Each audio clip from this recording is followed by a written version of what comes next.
We were thinking, how might this building be a place where people could begin journeys into science, people that may not ordinarily see themselves going to a science museum.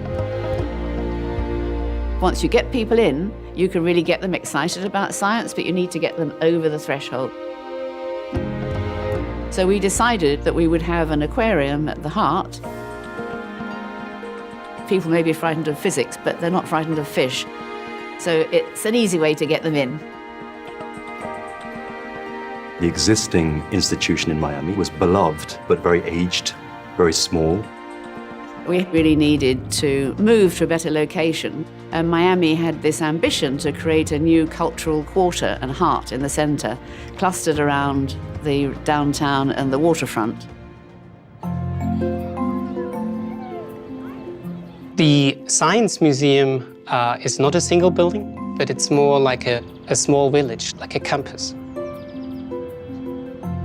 In South Florida, tropical climate, you have hot, humid summers, but you have pretty much constant prevailing winds that come in unobstructed from the ocean and pass by through our site. The museum opens itself to that prevailing wind direction, and it is almost sculpted to allow the wind to move around the building. So we put the entire building circulation into the exterior. It reduces the amount of energy that we need to use to condition the space. All what usually would be corridors, in our case, are balconies arrayed around a sort of central courtyard, which is like a street.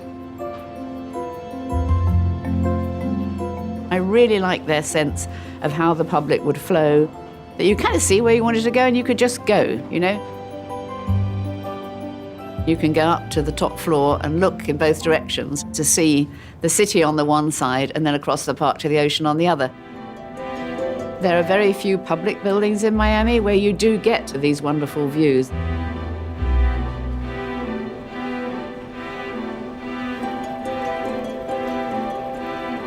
There's a journey that the visitor travels through of all the different ecosystems of South Florida and beyond. One of the strongest design features is the idea that we could view into habitats from multiple vantage points. You first of all see them from eye level looking to the ground, as you might encounter them in the natural habitat. As you work your way down into the building, you'll get porthole viewing windows into the same environment. You get slowly drawn in from light to dark to immersed underwater. The experience culminates looking from below up into the tank. It's important to have these moments of mystery. We wanted to create that sensation that you have when you really don't know where the distance is, and it's a very blue and calm and beautiful thing, and then fish appear out of that depth. With every other large tank in the world, you'd camouflage the backdrop to imply a sense of infinity. And we took a very, very different approach working with Tom Hennis of Think Design.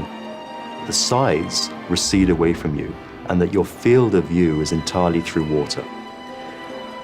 That was probably the biggest challenge that I've ever faced as an architect. I mean, putting 500,000 gallons of water and living species in this suspended martini glass, and also, you know, the huge structure that's holding the whole thing up is being revealed as well.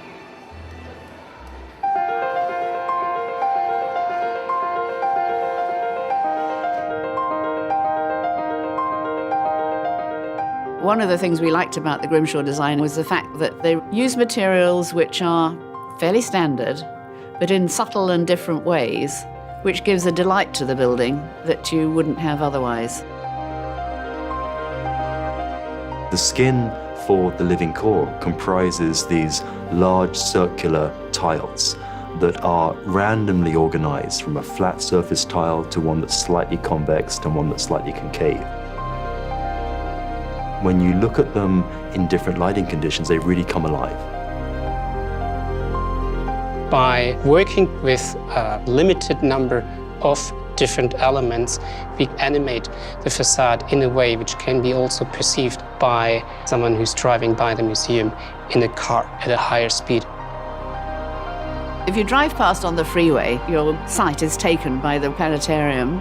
It's a simple ball, if you like, but it is very visible and obvious, so people will recognize it very easily, and it kind of links the Earth with the future and the stars. I think it's an inspirational building. The way it introduces science is different, and I think the beauty is a really important component that will give people a special experience they won't have anywhere else.